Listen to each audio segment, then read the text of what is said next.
Hey folks, welcome. My name is Emily and this is Gently Chaotic Knits, which is generally a knitting focused video podcast series, but sometimes I will talk about any other crafting I am up to.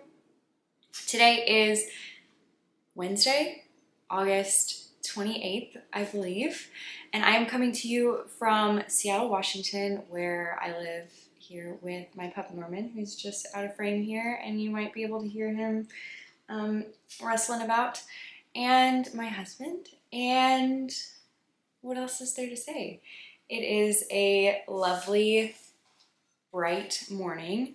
I'm in a little bit of a different location today because last time I recorded upstairs, so we're in a new house. I'm still getting everything kind of figured out, but I recorded upstairs last time, and the way that the living room is set up, the only place we could really put our couch was in front of a window. Like, the wall has a window, and so if I sit on the couch and record that way, I'm just kind of backlit by the window, and that was okay until it got brighter. And I don't know, it's kind of a bright day today and I just didn't want to mess with it, so I am downstairs today. But maybe this is not interesting, but I was hoping to record against that wall because it's just like a plain white wall, but there's like cardboard boxes and stuff in front of that wall. And so I thought, okay, this is nice. Maybe you can get a little peek into my yarn cabinet, which if you're interested in what is in my yarn cabinet,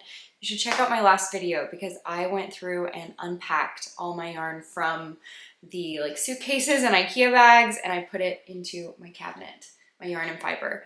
But one thing I realized I didn't show when I was doing the unpacking video is all my kind of scraps and leftovers and partial skeins. I actually have those, so I thought I could show you all a little peek. I had these black wire bins. I don't know how well you can see them, but I had these two black wire bins that fit really well on this shelf. And I was trying to decide how to divide my scraps, and I decided to do it by color because I thought that would make me the happiest. So I have this bin here is like warm colors, and this one is cool colors. And they're both full, so I guess I need to start using scraps and partial skeins more. But I have also slightly changed some of the stuff in the cabinet. You may notice, you may look at this and be like, this doesn't look the way that it was at the end of that video. And I've moved things around a little bit, and like I decided, there were a couple other things I decided that I was gonna part with and bring to swap with my knitting group. But otherwise, yeah, that is my yarn cabinet. So I'm not gonna go through, of course I'm not gonna go through that right now, but yeah, this is, I didn't even say what this is. This is just a normal project update video. I believe this is project update video number 80, which is kind of wild that I've done 80 of these. I can't believe that, but here we are. So yeah, I don't have anything completely finished. I am wearing a finished object from last week. Unfortunately, it's a little bit too chilly to wear. This is a tank top. This is the mini mock neck by Jessie May. And I finished this and I showed it on the podcast last episode, but it wasn't blocked yet. And so I wanted to wear it. And I also was wearing a different finished object last episode. So I wanted to wear it today, but it had to go underneath something because it's just a little too chilly today. Okay. I actually made myself a tea this morning. We're doing it. I'm ready to go today. Okay, so let me show you this. I'm also sitting on, like, not a real chair. This is a piano bench that I'm sitting on. You can see the piano in the background. I don't have a table in front of me, so I have my notes here that I'm just gonna leave like behind me on the piano. So this is how I have kind of styled it today, but I will undo this so that you all can see the top. So here it is. This is the mini mock neck by Jessie May. The colorway, the yarn is, you really can see, you can see that my pants don't fit me properly in the waist. Also, I gave you a little peek at that. This is from Stress Knits. It is her favorite base, which is a 2-ply fingering. I think it's 80/20 superwash merino nylon. And it's in the colorway red, excuse me, which is from just like a little Taylor Swift drop that she did a while ago. I really love this like reddish pink, almost like berry kind of color. It's very similar to, actually I'm right by my cabinet, I can show you, I can pull it out. It is very similar to a sweater spin that I just finished. This is not the best skein of it because it's lighter, but you can see this is the yarn from my finished sweater spin. Very kind of similar in color to this. I'm very into this color right now. I also have another sweater that's kind of that same color. Anyway, let me stick those back in the cabinet. Maybe it's dangerous for me to be right by my yarn cabinet. This is gonna be way longer and I'm gonna constantly be like, look at this, look at this. We'll see how it goes today. But anyway, I knit this up, very quickly. I knit the smallest size, I believe. And I think I did have to go down a needle size maybe. So I think I was maybe on US 3s. I did not make any modifications. Actually, that's not true. I did not modify the length. And I wish I had given it a little bit extra length, so I may go back later. Like these are probably the highest waist pants I own. And I still have like a little bit of a gap, which is okay. But I think for, if I was gonna wear it with any of my other pants that are high-waisted, but not as high-waisted, like my belly button is here. So these pants go, like the whole belt is above my belly button. So this is quite short, I think. And I'm pretty sure I just knit it to pattern. Like I just knit the length of the body exactly to what she said. So I'm wondering if I should have given it a little bit more length. I was definitely off on my row gauge. So I did modify the top part.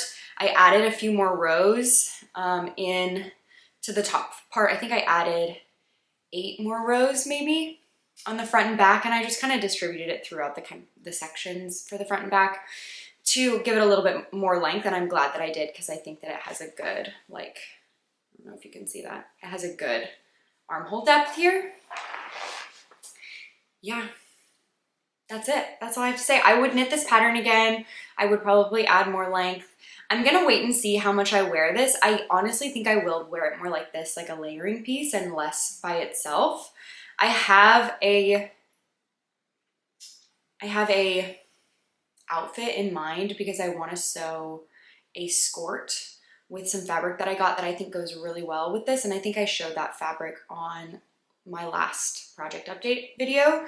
So if you're curious about that, I do have it in my cabinet, but I'm gonna try not to every single thing I think of, just pull it out of my cabinet and show you. So, but if you're interested in that, go back and check out my last project update video because I did share about that fabric and the plans I have for that as well in that video, but I just have not gotten around to sewing yet. We are still, like I mentioned, we just moved into a new house less than a month ago. So there's still lots of chaos here. I don't have a good sewing space. My desk is still filled with all my house plants because I haven't figured out where all in the house they are gonna go yet. So anyway, okay, this is plenty of chatter before I actually get into what I've been working on. I'm gonna take another sip of my tea. Norman, what are you doing? Yeah.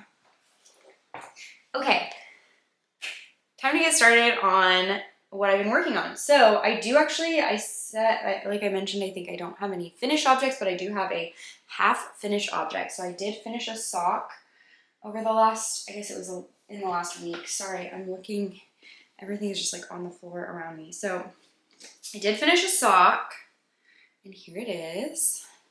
So these I have been calling my Scotland socks because the yarn is it's from Red Door Fiber Studio.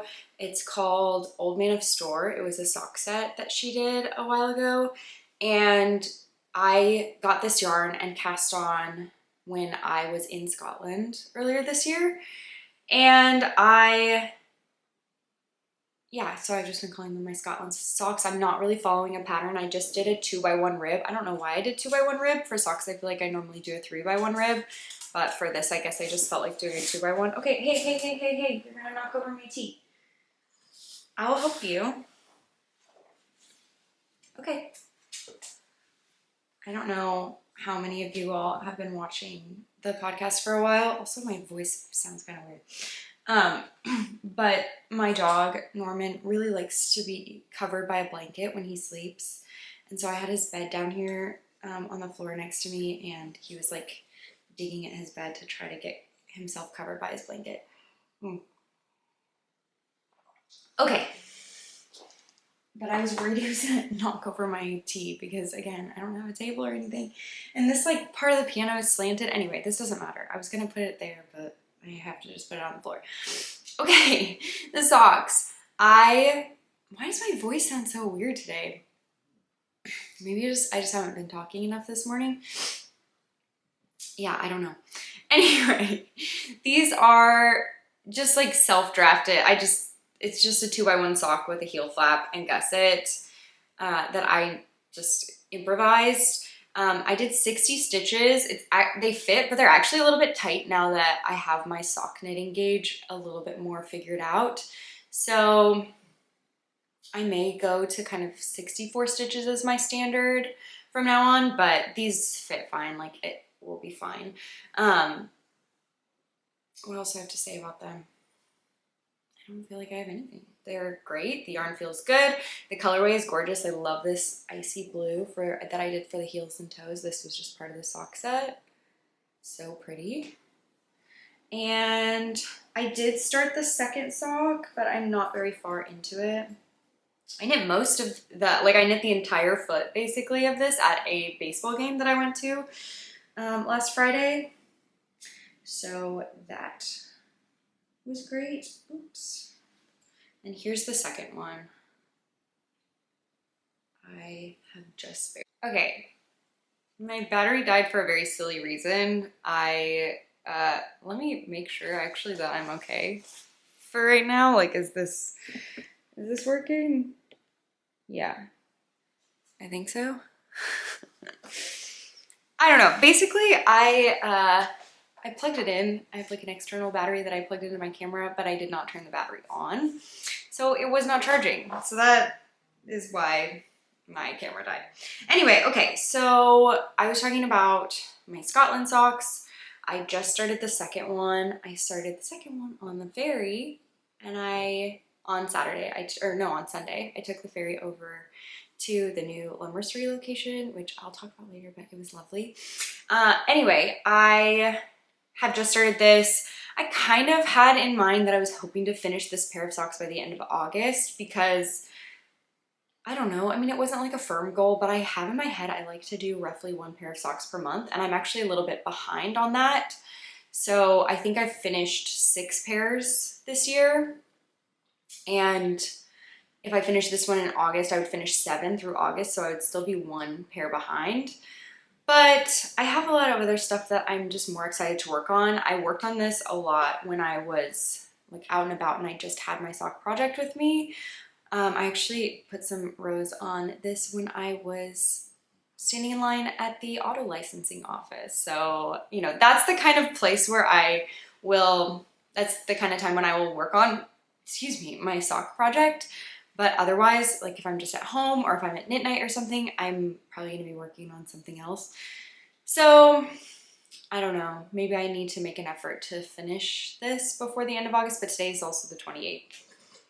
So I don't have a lot of time left. So I probably won't make it, but that's okay. Oh, I dropped on the floor. I can show you what the yarn looks like, not knit up. This is the main color, and I think I have the contrast color in here. Yeah, here's the contrast color. I love this blue. It's like icy blue is so pretty. So, yep, that is it. Oh, I am dropping everything. It's really inconvenient to not have like the couch, sides of the couch and the table and everything. I'm gonna have to figure it out. So I guess a little side note, I am trying to get this room down here set up to be, well, this is kind of our multi-purpose room for the house. So it will be kind of my office. I have a desk here and also craft room because I have my yarn cabinet, and I also have a shelf with all my knits over in the other corner, and then it's also the music room because I have the piano here and I'm gonna put my other instruments up. I have like a guitar and a uke and a mandolin and a viola, whatever. Hang those above the piano. And then it's also gonna be a guest room, but we're not gonna keep the mattress out, like the bed out all the time. So some of the stuff in this room has to be easily movable so that when we have guests come over, we can move it and then put the mattress out. So like the piano is pretty light, we can move it. It's just a keyboard, it's not like an actual piano, it's an electric keyboard. And I also wanna get a nice chair to sit at for if I wanna record episodes, or if I want to just like sit and knit, or if, I don't know, just hang out. So I want to get a chair, but now I'm thinking in my head like, oh, does the chair need to be wide enough so that I can make sure I have like my project bags and stuff next to me while I'm recording, or do I need an ottoman or like a side table or something so I can put stuff on it while I'm recording? I don't know. So these are the things I'm kind of thinking about. And then I'll also have some like wall art up behind it, hopefully. And I got a full-length mirror for here. So anyway, I'm getting excited about this space. I ordered a rug, but it won't come until October, I don't think.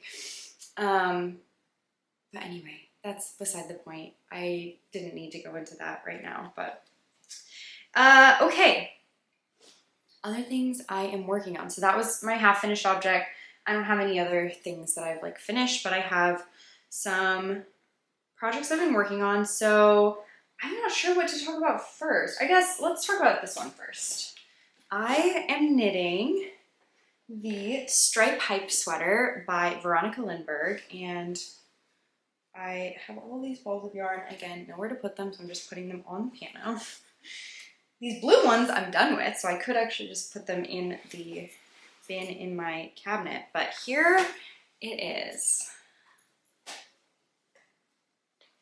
My Stripe Hype Sweater. Oh my gosh. I love this. I love this. I love the colors. I love how it's turning out. I'm so excited about this. So Stripe Hype Sweater, I am knitting size small, which I believe is the second size. And I am using Westwool's Tandem from Stephen and Penelope that I picked up in Amsterdam earlier this year. I love this yarn. It is a 100% wool, DK weight. I don't actually know how many plies it is. It's not that many. Looks like a 3-ply, I think. I got 5 colors of this. I have the gold is, the main color is Tiger, and then the dark blue is Enchanted, the light blue is Sea Mist, the red is Chestnut, and I also have this green, which is Green Olive. And then my layout, I decided to go, I think last episode I talked about how I was deciding on my color layout, and I ended up going with the one I think I had already shared because I'd already cast on at that point, but I went with the bottom left option, which was the dark blue at the top, light blue in the middle, and red at the bottom, and then the green on the sleeves as far as the stripes go. And I'm really, really happy with that. I think that was the right choice. It was really fun to get into the red because I'd just been doing the blue, the 2 different blues before that. So I made it to the red. I finished the 2 of the 3 red stripes. I need to do a try on today because I want to make sure that I'm happy with the length, but I'll kind of stand up. I mean, it's supposed to be very cozy and oversized, so I think doing one more red stripe. I think that it has pretty long ribbing on the end as well, so I don't know. But I will probably, just for continuity of the number of stripes, regardless of how long it is, I probably will just do the 3rd red stripe because I want it to match. And then also, I didn't realize this, but there is waist shaping in this sweater as well. There are decreases on the sides, just in this bottom section with the red. So it does taper in a little bit at the end, which I'm not sure how I feel about. I guess I'll have to try it on and see. I think I'm okay with that, but I don't know. I generally feel weird about if something's gonna be oversized, but then like tight on my hip. I don't know if I love that, but if it kind of sits above my hip, maybe that's okay. Or maybe it's still wide enough. I'm not sure. I hope it looks okay, but I decided for this to just go with the pattern. And I guess worst case, I'll just rip it out and take out the decreases. But yeah, I feel like this project is going by really quickly. I think the stripes really help because in my mind, I'm always thinking about, people always say this with stripes, but I'm always thinking about, I just want to get to the next stripe. And these are kind of thick stripes too. So they're 8-row stripes. So getting to the next stripe is not just like a brief thing. Like it takes some time to get to the next stripe. So I actually, am I done with the red? Oh yeah, I just finished the second red stripe. I'm a little bit hesitant about the green just because green is generally not my color. Like I don't normally kind of gravitate toward green. So I'm loving the way that the yarn and the palette looks right now, but I'm nervous about once I add the green in. But I actually have enough yarn that if I wanted to do the other colors in the sleeves and just leave the green out, I could do that and I would have enough yarn. I'm actually gonna have quite a lot of leftovers, so I'm thinking about what I would want to do with the leftovers, and I'm honestly considering knitting another stripe hike, but using a different main color. Like maybe I would leave out the light blue and I would do a cream main color and then just do the dark blue, red, yellow, and green as the stripes. I think would be really fun and kind of more classic with the cream main color. Or I could do one where I don't do the color blocking and I just alternate the stripe color, or I could just do another striped sweater. Or I honestly, one of my friends messaged me that she loves the colors of this yarn as well, because we are very color compatible, I feel. And so I might just give the leftovers to her for her to make a sweater out of, because then we can match, and I love that too. So I definitely don't have enough of the yellow to do another main color yellow, but I think I'll have enough yellow to do a contrast color if she or I wanted to do that. So anyway, I'm really happy with how this is turning out. I'm knitting this as part of the apple picking knit along that I am running over on Instagram. We just have like a pretty casual group chat. It is a quite full group chat, and we had our first video call for the group chat last week, and it was so fun. And the vibes, the energy are just really, really fun. Everyone is making such beautiful things, and everyone is just being so kind and nice and supportive of each other. So I am really loving that, and that is giving me tons of energy to work on and finish this sweater as well. I will probably go apple picking toward the end of September, just based on our schedule and also when the weather is right and the apples are ready to be picked. So probably like 3rd or 4th week of September. So I still have some time before I get this finished, because again, the point, and I guess maybe I should talk about this a little bit more. The point for me was I was itching for fall, and I was going back through some of my fall photos of the past, and I realized that every time we went apple picking, I wore a hand knit sweater. So I thought it might be kind of fun to knit a sweater like specifically for that purpose. Of course, I will wear this sweater other times as well, but kind of like I'm gonna wear this sweater apple picking is the point. So, I mean, I'm gonna finish it before then, so I'll probably wear it before then. So I won't even say like debut or anything, because I'm gonna wear it before.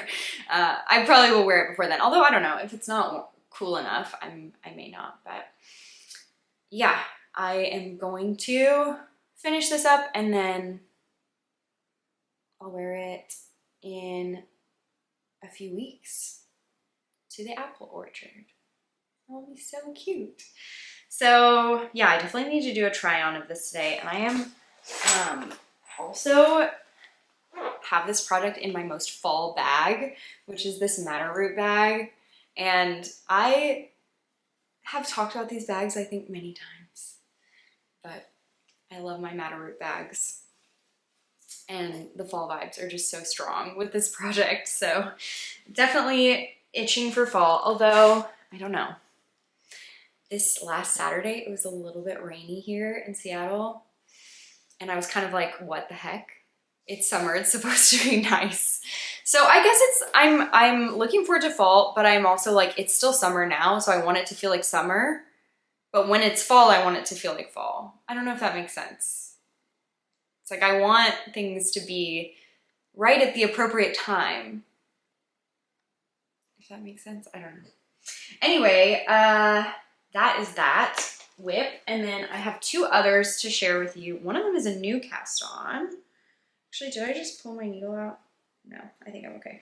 And then the other is something that I just put a little bit of progress on. So maybe I'll show you that first. So I am working on the Lunan polo for my sister. This is a pattern by Rebecca Clow, the Creabea. And this is my progress. So I am using Wooldreamers Sanoa by Wooldreamers. The colorway is Ozetta. And here's the yarn. It's just a cotton wool blend fingering weight, and I really like it. I feel like in my head, I'm always comparing it to Candide from Drum Natura, which I do slightly prefer Candide, but I still really like this yarn a lot.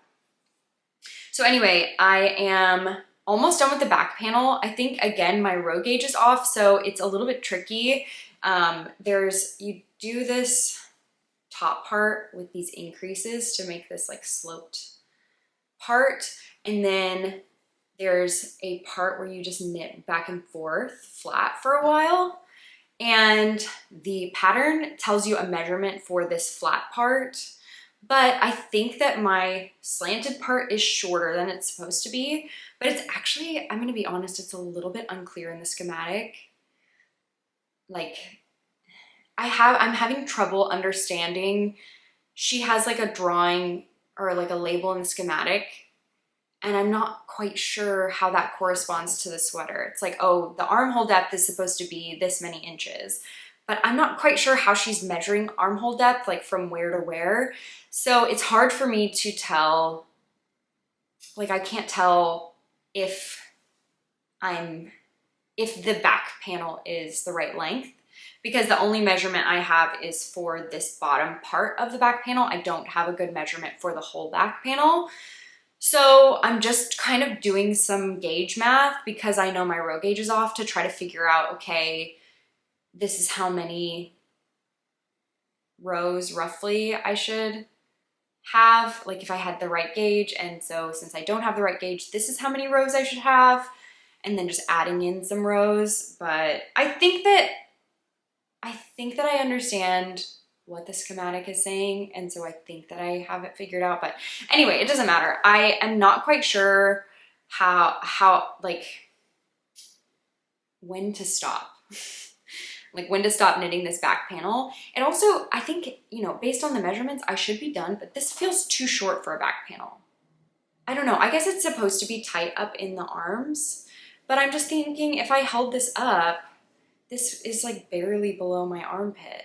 But I know they're actually, you know what, this is not, sorry, I'm misunderstanding also the pattern, because there's some more, it doesn't matter. Basically, I think there's another step that I need to complete for the back panel after this just flat knitting step.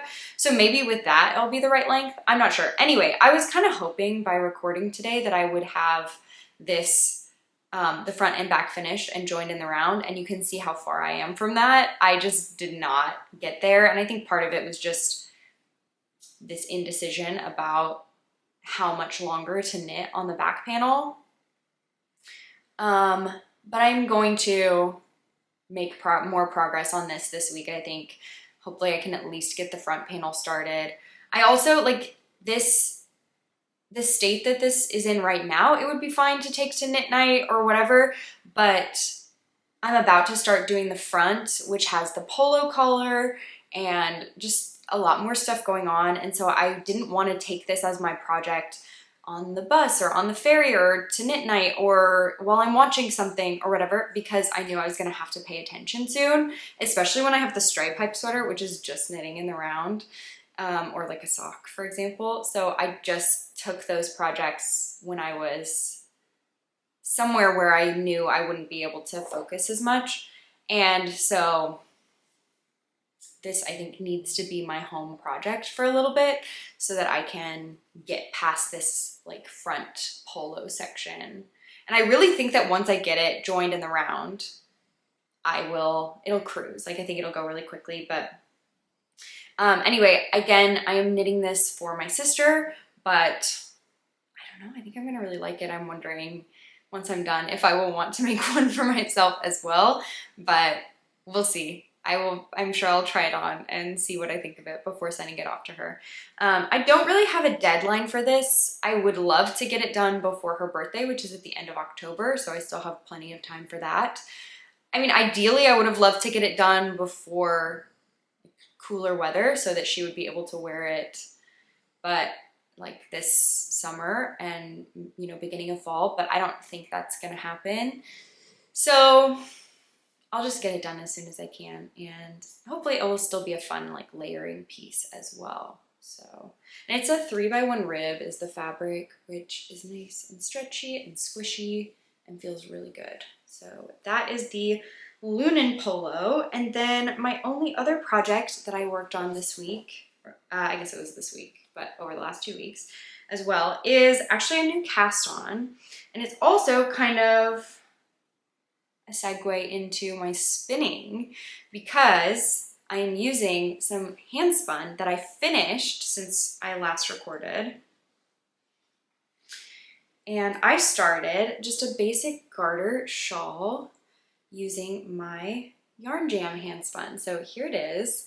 This is basically the Autumn Tales shawl by Ozetta with just some slight modifications. So the Autumn Tales shawl actually calls for a applied edging that you do kind of at the end, but I did not want to do that. So I am doing just I-cord edging as you go on both sides.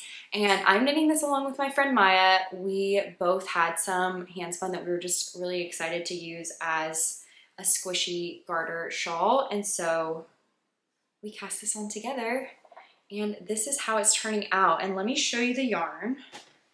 So this is my Handspun, and I'm beside myself with how much I love this yarn that I made. I can't even tell you how much I love it. And I have another skein of it that I haven't caked up yet, so I can tell you about that. So I guess first I'll tell you about the yarn, and then I will tell you about the shawl. So this yarn, I was in the middle of spinning in my last episode, so I know I already shared a lot of the information, but I'll just go over it quickly here as well. This is from the YarnJam podcaster collection, which I know I also have talked about a ton, but I'm gonna talk about again and like maybe one more time, and then I will stop talking about it. But this is the podcaster collection, part of the podcaster collection from Trisha of YarnJam. She picked some of her favorite knitting and spinning, I guess spinning really, YouTubers to put together just a little collection of fiber colorways that are inspired one by each podcaster. So this is my colorway, which is called Gently Chaotic Knits. And I actually have a braid so that you can see. I don't have, so, okay, sorry, I'm, bleh. Okay, so the podcaster collection is available on 2 fiber bases. The one I spun up here is the Shaniko Tweed, which is, Shaniko is a sheep breed cross between Merino and Rambouillet, which is absolutely lovely. I am telling you, this fiber base is incredible. It is like easily my favorite fiber that I have spun. I love the way that it felt spinning. I love the resulting yarn. I'm obsessed with this fiber base. So there are 2 bases that the collection is going to be available on. One is the tweed and one is just no tweed. So this braid is without the tweed, and this is the colorway Gently Chaotic Knits, which is my colorway. There's a QR code here on the label, which directs you here to YouTube to my podcast. But anyway, I had 4 braids of this, 2 on the tweed and 2 on the not tweed. So I spun my 2 tweed braids together to make this yarn. So you can see in the yarn, probably these like little flecks. It's probably easiest to see the green flecks because there's no green in the colorway. Like that green one right there. That is one of the tweed flecks. But you can see them. I mean, you can definitely see the tweed flecks in there. But this base does not have the tweed flecks. So it'll look a little bit different when I spin it up. But this is kind of gives you an idea of what the fiber looks like and then what the yarn looks like. And I have had some people ask me how I spun it up, and I'm probably not going to go super into detail here. I was actually thinking about, I know more and more folks are doing these kind of spin with me type episodes, which I personally love to watch. I know there are probably quite a few viewers that don't spin yarn and just knit, and so they may not be interested in that.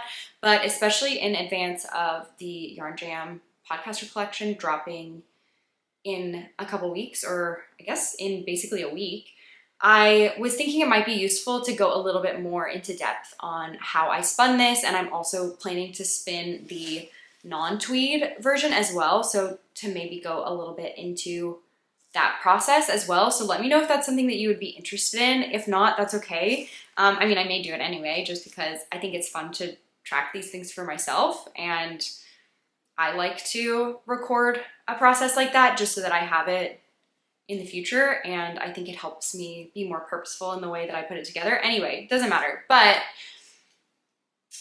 essentially, I did kind of like a fractal for this one. I had 2 braids, and one I split into 4 pieces and one I split into 8 pieces. And I think because of that, I got these really fun, quick color changes on my shawl. I mean, you can see they're like a little bit longer stripes here when the shawl is skinnier, and then it just goes into these really fun blendy stripes, which I like. But I think I'm gonna spin the non-tweed version a little bit differently because I want longer color changes. So yeah, but I really like it. I really like it. It's so squishy. I spun this probably as like a DK or a worsted weight, and I'm really, really proud of the consistency that I got. Sorry, let me try to hold this up again. I'm really proud of the consistency that I got. It's a 2-ply, and I feel like this is one of the most consistent 2-plies I have ever spun. And the color is just so much fun. I mean, y'all know that I love primary colors. I think that over time I've kind of shifted in like what types of reds I like and what types of yellows and what types of blues. And I think that this is a really good kind of autumnal version of a lot of my favorite reds and my favorite yellows and my favorite blues. And so it feels very appropriate for autumn. And I just love the way the colors all blended together. I think there's enough cream in the fiber that it's not too kind of dark or heavy. It brings some lightness to it as well. Anyway, I'm really, really pleased with this. I love how this turned out. And I think this shawl is gonna be so lovely too. It's really, really squishy. I cannot stop squishing it. I stop knitting to just squeeze the fabric. And knitting this yarn feels incredible too. Like, it's just so squishy. I can't even tell you how much I am enjoying it. The colors are so much fun to knit as well, and because the stripes are really quick, like the color changes are happening really quickly, it is really engaging to knit. And I started this on Sunday morning, and today is Wednesday morning, and I haven't knit on this at all, I think Tuesday or Wednesday. So this is just progress from Sunday and Monday. And I was like doing a ton of other stuff on Sunday and Monday as well. So really, it's gonna knit up so quickly. And I just have 2 skeins. So I didn't weigh it before I started, which I really should have. I will try to weigh it. I guess I can like pull the needle out and weigh it. But I think I started with the smaller skein, so I'm gonna at least finish this skein for the increases. And then I may attach this one and do a little bit of a flat section and then do the decreases. But yeah, this is the Autumn Tails shawl. I was kind of considering doing something with a little bit of more texture, but I think that especially for this color, the garter works really well. My friend Maya and I were casting on together and we were kind of going back and forth about, do we want to do just plain garter? Do we want to do something else? And honestly, I was on board for whatever. So we kind of decided on doing garter, and I really like how it is turning out. So it'll be a pretty basic shape and yeah, a basic stitch pattern, but the color is what really is bringing the fun here. So, and I have a lot of kind of solid colored sweaters that I think this will pair well with and will just be like a little pop of fun. I am itching also to make some like neutral colored shawls as well, or at least one neutral colored shawl, but this will be really fun to wear with my neutral and basic sweaters. And I think it's gonna be really soft and really warm. So really soft, really warm, really squishy. I love this. So yeah, definitely I mentioned in previous episodes the other folks that are included in the podcaster collection from YarnJam, but you should check out their videos. Meghan from A Naughty Mess, Ariel from Airy Knits, Marlene from Marlene Knits, and Kaci from Young Folk Knits are all also included in the podcaster collection. And you can see all of their colorways online on Trisha's website, on the YarnJam website. And I will put a link to that website below if you want to go check out the other colors. And also I think Ariel and Meghan have, in their most recent videos, have included photos of everyone's colorways as well. So you should check out their videos if you want to get like an overview of all the colorways that are going to be available. And I will also have a discount code. I'm probably going to share that for my next video, which I will hopefully be posting next week. But it is next Friday that the collection is going to be available. So if you're interested in getting any of this fiber, I think it will be next Friday Friday, September 6th at 9 a.m. Pacific. But definitely stay tuned. I will share more probably next week before the collection goes live. And then again, it is going to be a in-stock update first and then pre-order if that sells out. So I'll share my discount code, but the other folks that are part of the collection also have discount codes as well, and you can use any of our codes for any of the colorways. Mix and match doesn't matter. That way you don't have to make like separate purchases if you're gonna get multiple colorways or anything. I'm still making my own decisions about what I would like to purchase from the collection. I am trying really hard not to buy too much fiber because I would really like to keep my fiber stash a little bit more on the small side, because I have started to get more kind of anxiety about my yarn, like the amount of yarn that I have.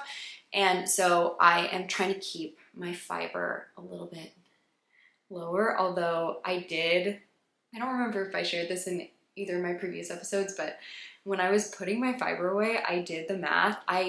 When I'm spinning regularly, I spin about 1 ounce of fiber per day.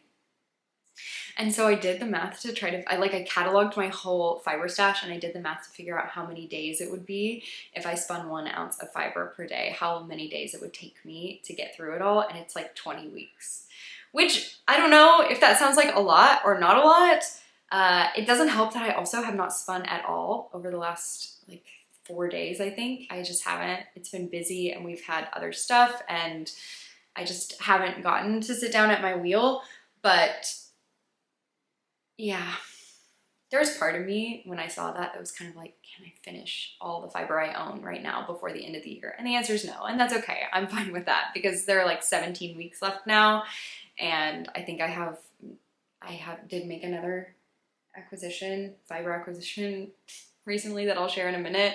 So I think I have more like 22 weeks worth of fiber or something. So that would be a stretch, especially if I'm not actually spinning 1 ounce a day. So I don't think I would make it, but that's okay. I'm okay with that.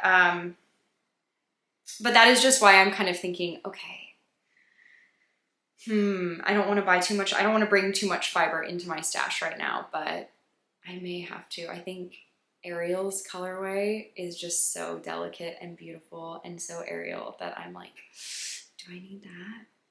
But we'll see. I am still pondering. I'm still thinking about it. It may be a game time decision for me next Friday. So that's it for my knitting works in progress. But that was kind of a decent transition, I feel like, into my spinning works in progress. So I did finish the YarnJam Tweed, and then I was getting ready to spin the YarnJam, not Tweed, just the Shaniko base. But I decided to do like a little palette cleanser project in between. First of all, I wanted to finish my long draw project. So I had been spinning these, is that in here? Yeah, I'd been spinning these Rolags that my friend Bridget sent me, and I was spinning them long draw, supported long draw, and I was almost done.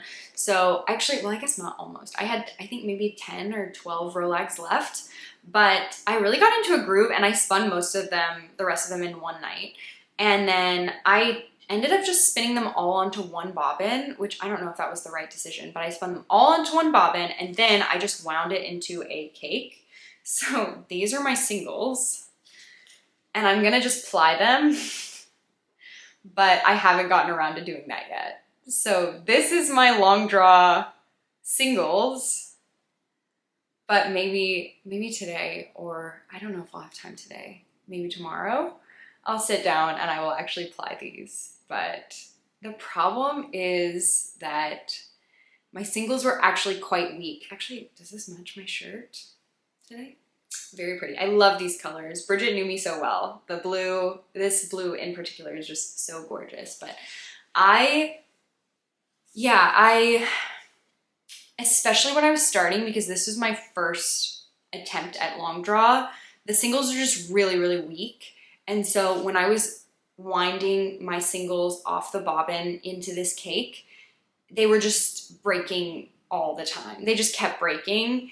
A lot more breakage at the beginning of the bobbin. The end was actually pretty good. So that makes me feel decent about the progress that I made in spinning long draw. Like I definitely was getting better at it.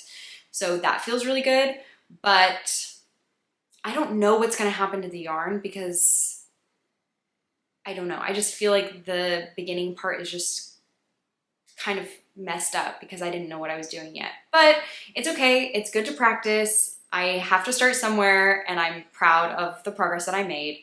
But yeah, and it's also extremely thick and thin. I also think some of the Rolags were like tweedy. And I think that also contributed to it being thick and thin because the tweedy bits, especially spinning long draw, I feel like were really hard for me to get thin. So it's gonna be an inconsistent yarn. It's gonna potentially break. It's gonna be not the strongest and, you know, most uniform yarn I've ever made, but I'm still really, really proud of it. And I hopefully will have a finished skein of yarn to show you all next time after I ply this. But this is the biggest cake I've ever plied from. I normally only ply like this, like from a center pull ball in like a smaller amount, but I just wanted to make sure to use it all and I didn't know where to split the bobbin. So I ended up just spinning all the singles onto one bobbin. Maybe that was a mistake. I'm not sure, I guess we'll see. But so that is one finished, not finished, but one update on one spinning project. And then I decided to just do a quick 4 ounce spin that I had in my yarn, or my fiber cabinet, which is this really beautiful merino from Mitchell Wool Co. So I know all the time I say, I wish you could feel this. I wish you could feel this. This is seriously, like, it's the softest thing I've maybe ever felt in my life. And I'm not just talking about yarn and fiber, just period, is maybe the softest thing I've ever felt in my life. It's remarkable how incredible this feels. You can imagine if you're married to me or married to someone that does lots of yarn and fiber crafts, that there are a lot of times where I would say like, here, feel this. This is so soft. And so my husband is very used to this. And he often is like, oh yeah, that's really soft. This one, I was like, feel this. This is so soft. And he felt it. And I think he did a double take. Like he was doing something else or whatever. And he turned and looked at me and was like mouth open, because this is so soft. Like it's so soft, but it's also kind of difficult to spin because of how soft it is. I am actually not 100% sure on the fiber content. I think it's merino, but this is from Mitchell Wool Co. And I picked it up at Flock last year. So the first Flock, the 2023 Flock. And they just called it cinnamon roll, which makes sense given the really beautiful depth of color here. But I decided to just try to spin it up. I split it, it was 4 ounces. I split it into two 2-ounce balls. This is my first one, so I'm almost done spinning the first one. And I brought the bobbin down as well so that I could show you. Is it in here? Or where is it? Oh, here it is. Okay. So this is my bobbin. So you can see kind of what the singles look like. I'm spinning this short forward. There's no world in which I could spin this long draw. This is the slipperiest fiber. It just like wants to run away. It's unbelievable how slick it is. I can't even, spinning this requires so much focus. And I had to like adjust my wheel settings and everything so that it just is not getting pulled out of my hands, but it still does sometimes. It is so slippery, but it's worth it. And I think I'm putting too much twist in the yarn because I don't think I'm going fast enough. I think I'm like holding on for dear life. And maybe I should adjust my whirl. I'm not sure, but I think it's gonna turn out really nice. I'm not quite sure yet what I'm gonna make with it. I was chatting with my friend Maya about this because I only have 4 ounces. So I'm not sure if I'll have enough for, like I'm gonna make an accessory or something with it. I think that we talked about a hat or mittens or like one of those little baby scarves. I think that mittens would be a bad choice because this yarn is gonna be so soft that I think it's just gonna pill like crazy. And it's so soft, I kind of want it to be on like my neck or on my head. If I have enough yarn, I kind of want to make a hat with it, but hopefully it won't like wear the yarn out or the fabric out too much because it's going to be really, really soft. So we'll see. This is also not really my colors normally, but the fiber just felt so good that I had to do it. It's like and then I know some of my other spinning friends also got some of this fiber, and some have started spinning it and some have not, but I only got 4 ounces, but I know some of my other pals got like a pound, like Maya got a pound. I think my friend Jess and Christina also got maybe a pound, maybe more. So I'm kind of, part of me is like, oh, I wish I had more of this because it feels so good. But the other part of me is like, 4 ounces is enough. I don't know if I could spin a pound of this. But I was talking to my friend also about how I feel like I couldn't have spun this at all if I had tried even like 6 months ago or even a few months ago. I feel like I've made so much progress in my spinning. I'm so much better now than I was before that I like that I'm even able to spin this because it's trickier and it's harder to spin. I feel really proud of the progress that I've made and the growth that I've had that I can spin this at all. So that was kind of a cool realization when I was spinning it. I was like, oh, this is tricky, like this is difficult. And then I was also kind of in the same thought, saying to myself, you can do this. And yes, it's tricky, but you're doing it. And that's just, I don't know, that was kind of a really cool realization and thought that I had. So, but yeah, I'm gonna finish this up and then I am gonna spin my other YarnJam. So I'm gonna spin the non-tweed, and I actually started dividing that already. So I did some fiber prep for this.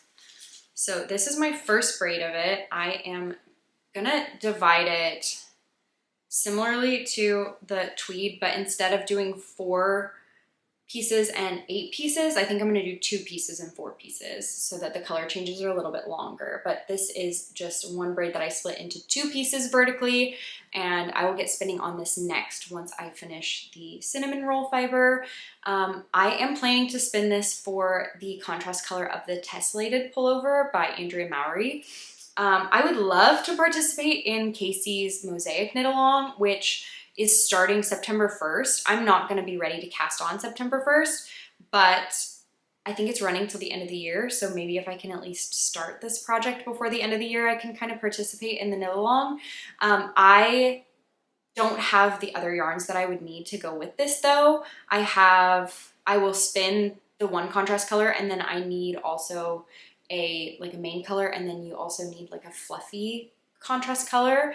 But I am thinking about shopping for that yarn at Sacred Sheep, which is a yarn festival that is happening, fiber festival that's happening in Portland, Oregon in like the first weekend of November, that I am planning to attend at least one day of. And I know Ritual Dyes will be there, because I think Ritual Dyes are the folks that are putting it on, but also Farmer's Daughter Fibers will be there.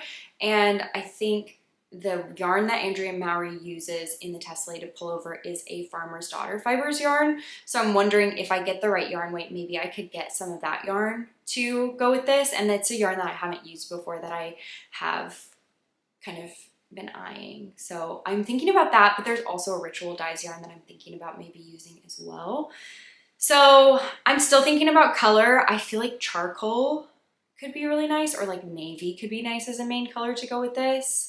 The yarn would end up looking kind of like, I don't know where. Yeah, the yarn would end up looking kind of like this. So thinking about what color would go well with this, I feel like navy would be nice, or charcoal. And then maybe for the fluff, doing like a mustard gold would be nice, I think. But if I do charcoal and gold, is that like kind of bumblebee looking? I don't know, like black and yellow. We'll have to see. Hopefully I can finish spinning. I'm sure I can finish spinning the yarn before then, before the first weekend of November. And then I can take it with me and I can kind of see what I think. So that is the plan for that. And then that's it for what I have been spinning and my other kind of spinning plans. I do have some acquisitions that are, I have a couple fiber acquisitions, and then I have some really sweet crafting related gifts that I have received. I'm gonna take another sip of tea, although it's probably not hot anymore.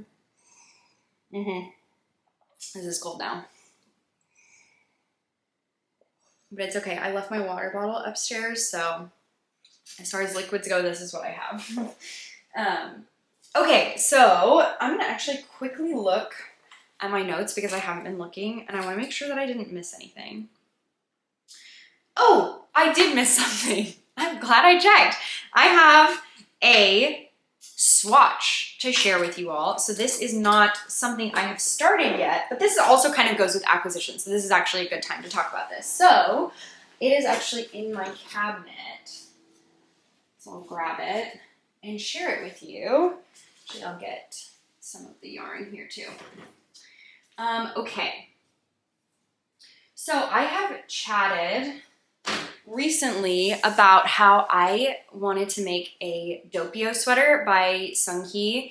Seunghee Knits on Instagram, I believe. I've been wanting to make a Doppio sweater. I mean, I've been thinking about it, honestly, for probably a year, like whenever the pattern came out, and I feel like a lot of my friends made them last year, and I love the way that they looked, and I was like itching to cast one on, but it just didn't work out timing wise for me, and like with the yarn that I had and with traveling and other stuff, it just didn't quite work out. But I got some yarn for, I believe it was for Christmas last year, that I knew I wanted to make for a Doppio sweater, but I just needed to get the other yarns. So this weekend I went to La Mercerie. I wanted to see the new location, which is lovely, by the way. And again, I will talk a little bit about that later, but I brought along my yarn and I picked out the other yarns to go with it. So the yarn that I already had in stash was this yarn, which is Stars Hollow from Sewrella Yarn. And this was a part of their Gilmore Girls collection. And I knew the second that I saw this yarn, I knew I had to have it because one, I love Gilmore Girls. I love Gilmore Girls. I rewatch it every single fall, or at least I start rewatching it every single fall. So that you will get me with a themed yarn. I am the type of person that will get got by a themed yarn. But also the colors were so perfect for me. It's like this really beautiful kind of OD base, but then it has red, blue, and yellow, like gold speckles on it, which is me. Like primary colors, and these shades of red, blue, and gold also I love so much. So I got 2 skeins of this yarn for Christmas last year. And I was just kind of waiting because I wanted to pick out the yarns to go with it in person, because I had like a couple things in my stash that I was kind of thinking, oh, maybe this would work or whatever, but it's really hard to visualize without seeing it in person. So I decided, okay, I'm gonna go to La Mercerie, and I know they have tons of options, especially for like fluffy yarns, that I knew I was gonna have a great set of options there that I could pick from. So I brought a skein of this with me, and I looked around at all the options. My friend Maya was with me and helped me go through and pull like every shade of pinky beige that they had, because I had in mind that I wanted it to be very like neutral, kind of oatmeal-y palette. So the sweater, I should say, is 3 different yarns held together. So it's 2 kind of standard wool fingering weight yarns, and then 1 lace weight fluffy yarn. So you could do like a mohair silk or a suri silk. And so I already had 1 fingering weight, so I needed to get 1 other fingering weight and a fluffy yarn.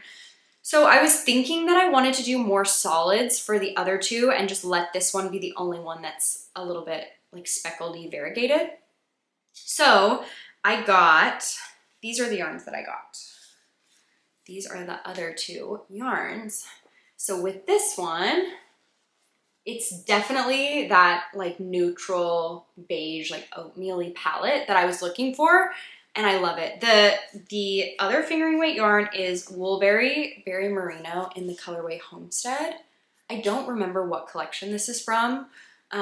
Maybe is it Anne of Green Gables? I don't remember. I don't remember what collection it's from, but it's just one of the colorways that Jess had at La Mercerie, and it goes so well with the Sewrella yarn. It's a little bit, I think, warmer than the Sewrella, so it just gives it like a tiny bit more warmth, and I love it. I love these 2 together. And then for the fluff yarn, I got some Cumulus, which is a suri silk. It's 74% baby suri alpaca, 26% mulberry silk. And it is a little bit lighter actually than the other 2. But I really love that because I think, well, okay, I was very in my head about this color combo because I personally really, really like it. But I feel like with the Doppio sweaters, everyone has been getting so fun and inventive with their color combos and has been doing like really unexpected and wild color combinations, which I love. But also, I don't know, I think with this yarn, I just didn't want it to be too wild and too, like I wasn't looking for something that looked really marled. So I was kind of thinking, did I miss the point? Like, did I mess this up and am I not doing the Doppio correctly? But in the end, I was kind of like, it doesn't matter. I should do what I want and get the resulting fabric that I want, that I really like. And so I ended up moving forward with this like more subtle combo. And I got home that night and immediately was like, I need to swatch this. So I did, and I want to show you the swatch because I'm obsessed with it. So here is my swatch. And I think it's perfect. I love it. So I think you still get that really fun depth because of the speckles in this colorway, but the other two yarns just kind of pare it down a little bit. And then I do think that the fluff, like the suri, is light enough that you do get a little bit almost of that marled effect because it's a little bit lighter and shinier. So you do have that kind of very subtle marling. And then you just get like the speckles of the Sewrella yarn in there. And I'm so excited about this project. I can't even tell you. I want to cast on right now, but I have other things I'm working on and I'm going to cast on with my friends. And so we are going to do, I think, late September, but I'm very, very excited about this. I feel like it's going to be, one, I think it's going to knit up really quickly because this is on US size 10 needles. It's 3 strands of yarn held together. So I think it's going to knit up so quickly, but I'm already like, do I need to knit more of these? Like, do I need more Doppios? I don't know. I'm feeling very excited about this project. So I can hardly wait. I am knitting this along with some of my friends. My friend Maya and I had originally planned to make this together, and then I also was chatting with Marlene of Marlene Knits, and she's planning to make a Doppio as well, so we're gonna do a little mini knit along, and then we have found some other folks who are interested. Jess from La Mercery is interested in making a Doppio, so I think she's got multiple planned. So she is gonna join us, and yeah, I think it's gonna be really lovely. So I can't wait. I'm very excited about this project, and I'm excited to have the yarn. I guess I caked up my first 2 skeins, and I wanted to show you guys in cake form too, because how beautiful is that? I'm like beside myself with how much I enjoy this. So I've got that in a project bag ready to go. I've got my needles ready to go. I've got everything set. And I will be casting that on in, I guess, about a month. So at the end of September. So that was my only yarn acquisition. But I do have a couple of fiber acquisitions as well. One of them I realized I didn't share about I hadn't shared about yet when I was putting my fiber away. And so I did share it on that video, but I wanted to pull it out and show you guys here too. So this is some fiber from Created by LCB. We actually did her dyed to order. The fiber content is Targhee Bamboo Silk, which I've actually never spun Targhee before, and I'm very excited because it is Maya's favorite fiber to spin. And I have this, and I also have another bit of Targhee in my fiber stash that I am anxious to try. But we decided we were going to, and by we, when I say we, I probably mean Maya and myself, but that is what I mean here.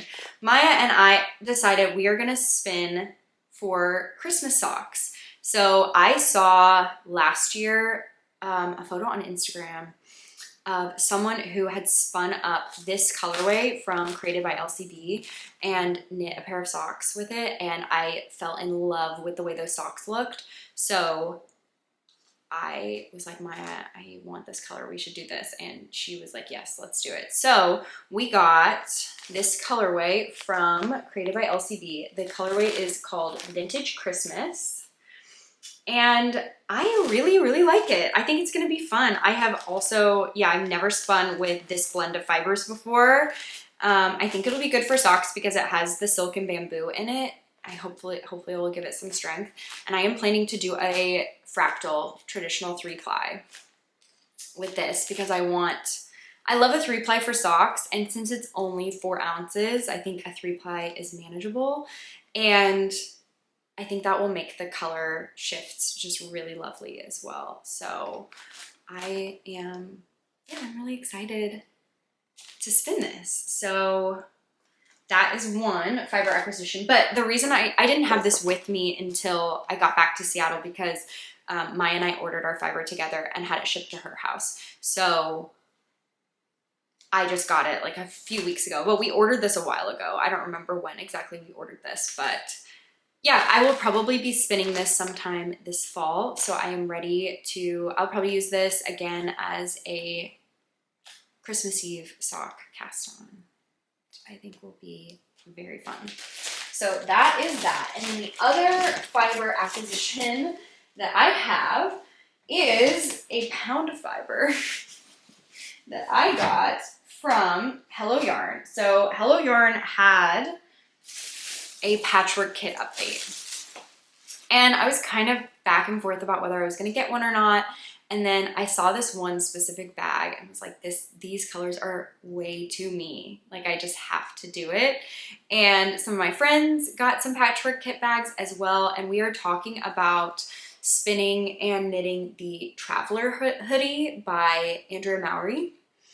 And so I think some of my friends are gonna just use, so this is my Seattle knitting group as well as our San Francisco Bay Area pals as well. So we did the Calm Down cardigan knit along last year, or like, you know, over the last year roughly, but we are planning our next matching knit, and we're thinking about doing the Traveler hoodie, and a couple of us are wanting to spin for it. So I think Maya and I are gonna spin, and I'm not sure if anyone else is gonna spin for it. We've talked about some folks wanna spin for the crew neck. I also wanna make the Traveler crew neck.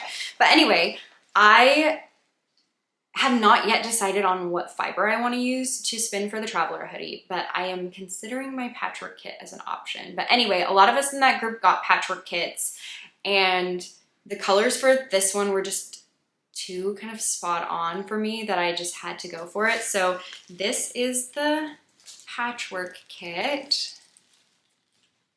And if you don't know what, I should say what a patchwork kit is. Basically, Hello Yarn does these periodically. It is a pound of like mixed fiber. So it's mystery. I don't know what type of fiber it is. And it's just like, I think odds and ends, leftovers, maybe test fiber braids or ones that she just like didn't sell for whatever reason. And she like breaks them up and puts them into pretty cohesive color palettes, 1 pound bags, and then sells them for a heavily discounted price. So this was 1 pound of hand-dyed fiber for like $25 US, which is a great deal. And the colors are gorgeous. So I had to, there's a little bit, the only thing that I'm like a little bit unsure about in this bag is there is a little bit of purple in it, and I'm generally not a purple person, but like the gold, the rust, all the blue and teal is just so pretty. So I'm really excited about that. So I'm considering using this for my Traveler hoodie spin. I also have, let me see if I can find it and show you. I'm kind of loving being right in front of the cabinet. I don't know. Yeah, so I have this fiber. I have 8 ounces of this gray fiber from Northwest Yarns. And I kind of want to ply these together and do 1 ply of the gray and 1 ply of the patchwork kit, and just like split up the patchwork kit into little bits so that it's kind of random and rainbow and colorful.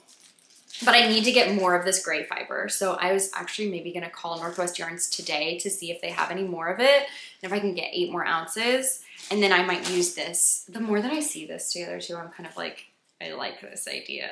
And I think for the hoodie, it would be really fun to do a color changing yarn, but I also want to make the crew neck, and I think that for the Traveler crew neck, I would maybe do a solid.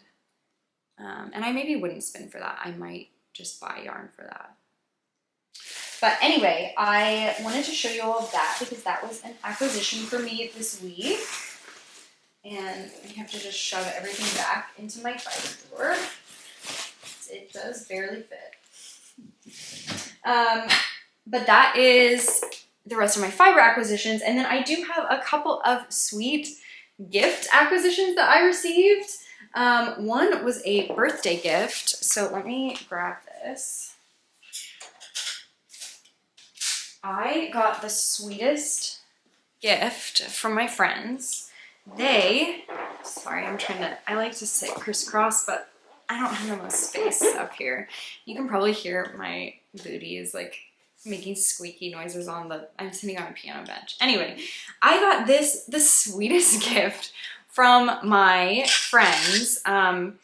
They actually 3D printed this.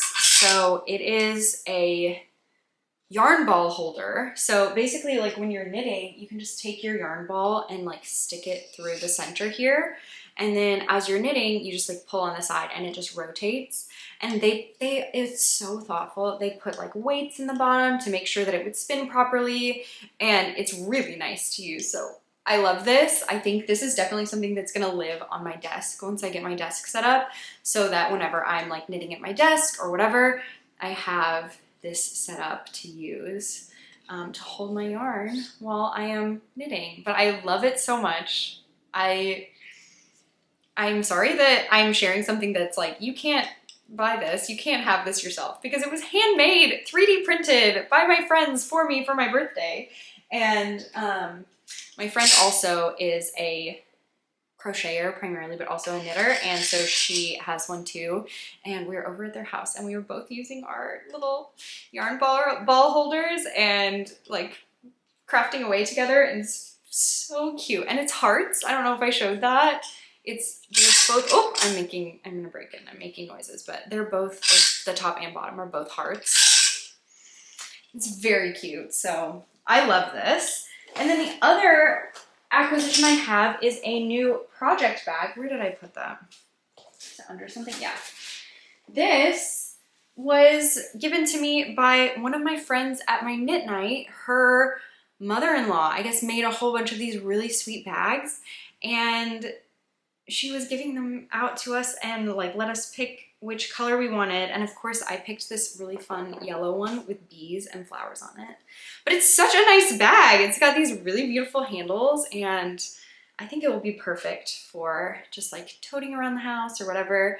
But I really love it. It's very sweet and very happy. So I have 2 sweet handmade gifts that I acquired in the last like week or so. So love those. But yeah, I think that's it. I'm gonna check my notes again to see what I forgot. But I think that is it for like yarn and fiber and crafting related stuff. Yes, I talked about all of that.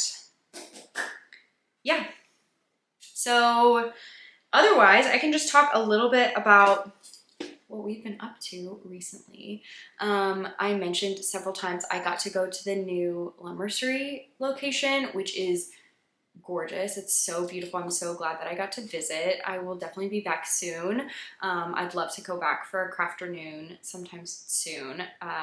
So if you're in the area, you should definitely go by because it's beautiful. But they have so much more space now, and it's just the layout is gorgeous and all the yarn is so great, and everyone there is so friendly and nice. So definitely recommend you go by Lumbersery, and that is where I got my yarn to finish up I got the rest of the yarn that I need for my Doppio sweater that I have planned.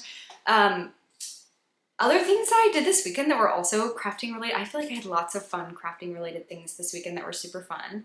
I went to 2 Mariners games this weekend. I went Friday and Sunday. Friday I just went with my husband, and it was our first game after moving back to Seattle, and it was amazing. I mean, the game itself was really fun. The Mariners were losing and came back and won in the end, and it was a very exciting and fun game. But I just love being back in the stadium and sitting there and knitting and watching baseball in the summer, and it was lovely. And it was fireworks night as well. So we stayed after the game and we got to watch it was sing-along fireworks night, and I enjoyed the selections that they made, and it was very fun. So that was a blast. Then I also went to the game on Sunday. After I went to La Merceria, I took the ferry back and walked straight to the baseball game because it was stitch and pitch at T-Mobile Park. So I don't know if all stadiums do this, but the Mariners always do annually a stitch and pitch night, which is where you can get like a special stitch and pitch ticket and enter the stadium and sit in a section with all other crafters.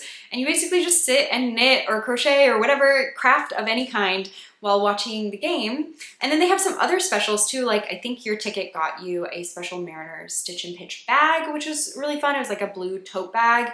And there was also like a sweet little marketplace set up in the, like kind of on the concourse. So you could go over and there were maybe 5 or 6 different shops that had like yarn and fiber for sale that you could purchase at the game as well. So that was really fun. I went with my friend Meghan, and we each brought our partners as well. And it was just a lovely day. The weather was really nice on Sunday.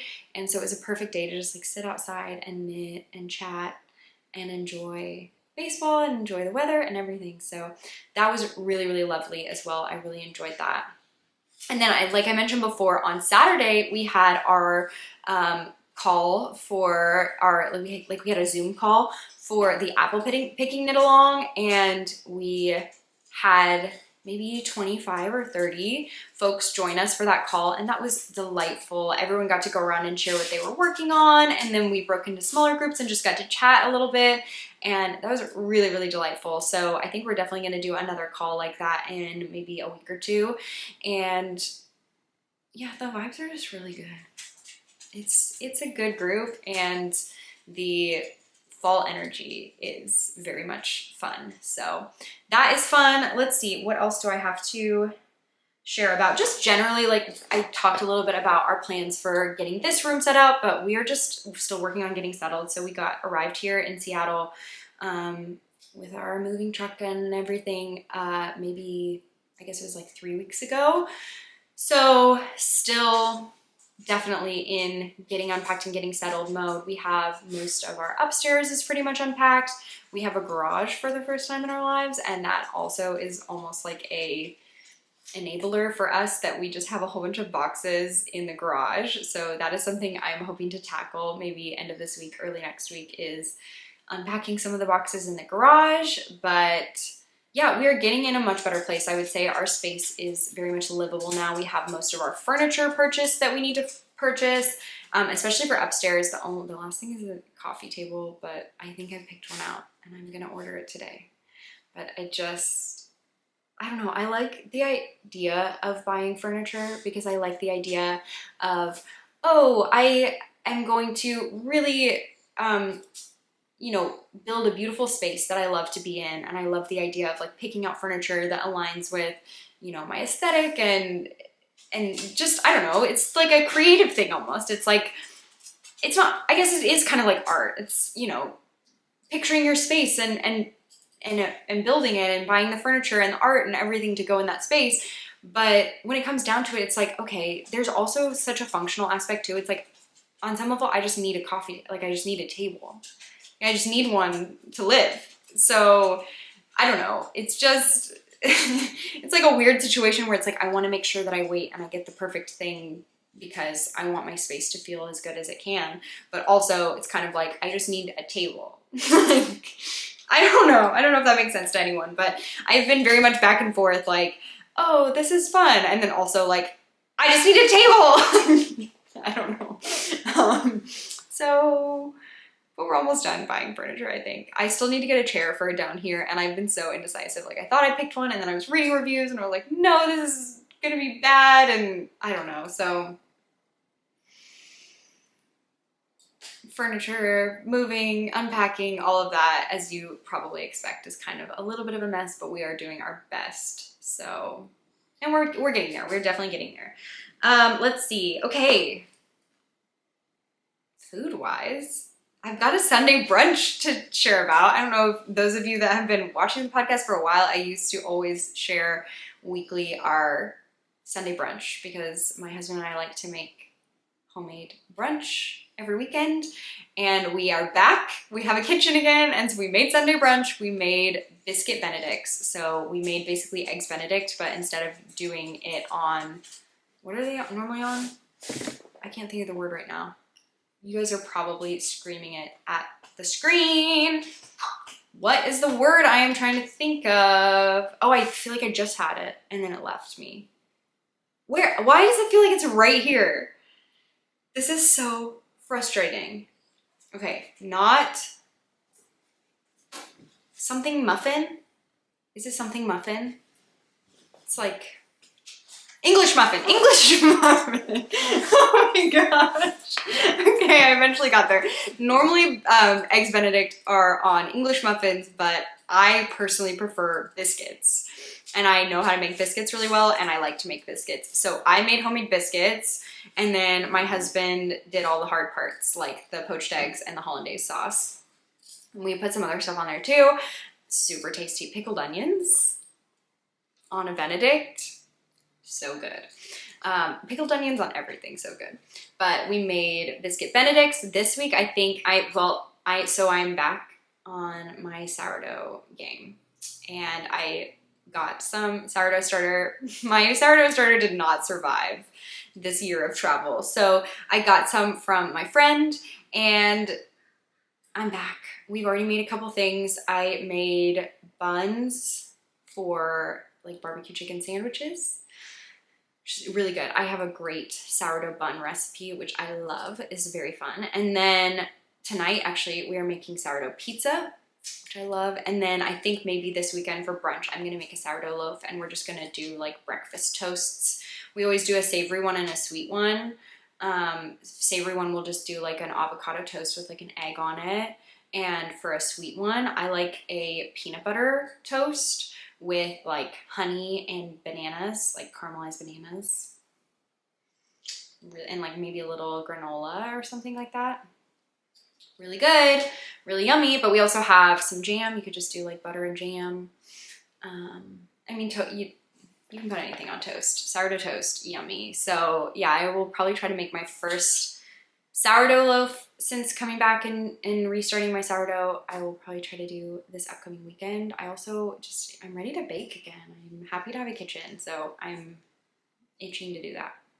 So that, and then I will say, I normally don't do like what I've been reading or what I've been watching or whatever, but I have a new obsession that I wanted to share in case anyone else is also obsessed with this. My friends got me into watching Drive to Survive, which is a docu-series on Netflix about Formula One racing, and I'm completely obsessed. I have been like watching it while I knit and spin and stuff. I'm wondering if it's making me spin faster because it's like watching them race and I'm like drafting like, whoo. But anyway, I have become completely, what did I do here? I've become completely obsessed with Formula One.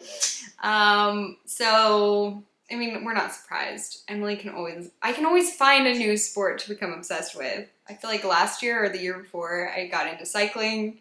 I mean, the Olympics ended. I was looking for something, so F1. I'm on it. I'm an F1 girly now. So I've been watching Drive to Survive. I have very much been enjoying that. So if you also are into F1 and watching Drive to Survive, I would love to talk to you about it. But otherwise, you should be watching it. It's very fun. And I will just say, whenever you watch like the docu-series, it's way better because it's about like the interpersonal drama. It's about the relationships between the people, and F1 has some really good drama, okay? There's some good stuff in there, so I recommend it. But I started by watching the latest season, season 6, because my friend recommended, okay, you should like catch up with kind of what's going on right now, so that I could start like watching the races and understand the people and like who's on what teams and whatever. So I did that, but then I went back and started back at season 1. So now I'm working my way back up through starting at season 1. It's fun. So that's, I think, it. I don't think I have anything else to share. I don't know why I said that in such a weird way.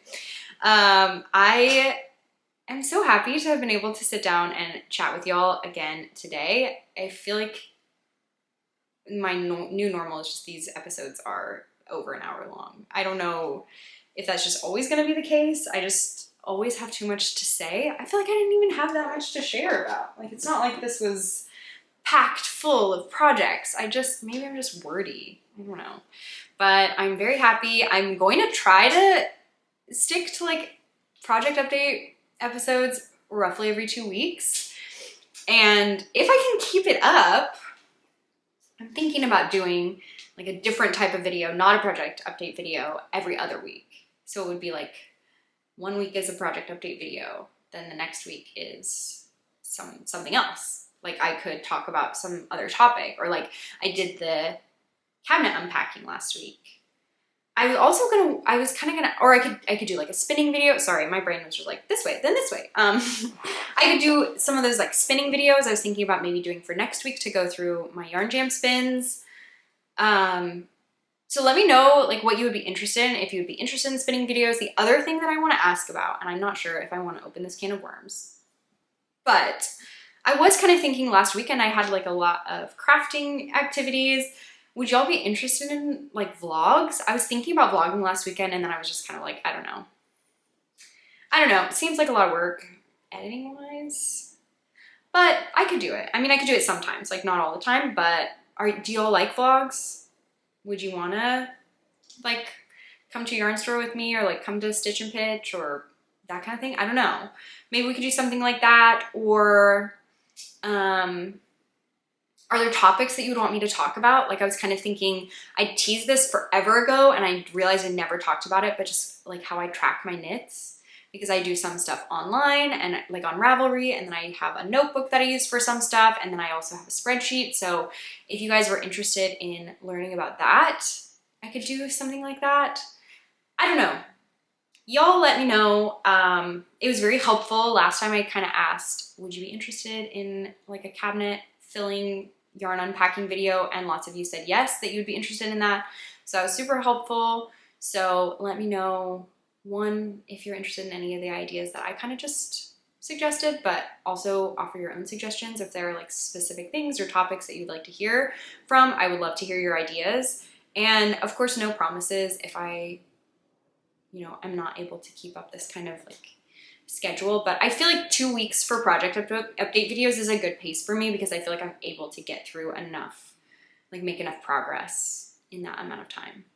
So that's what I'm gonna kind of try to stick to. So we'll see. But that means I will probably see you again in this format at least in 2 weeks. So I hope you do lots of knitting, watch lots of baseball and F1, and I hope you have a great couple weeks.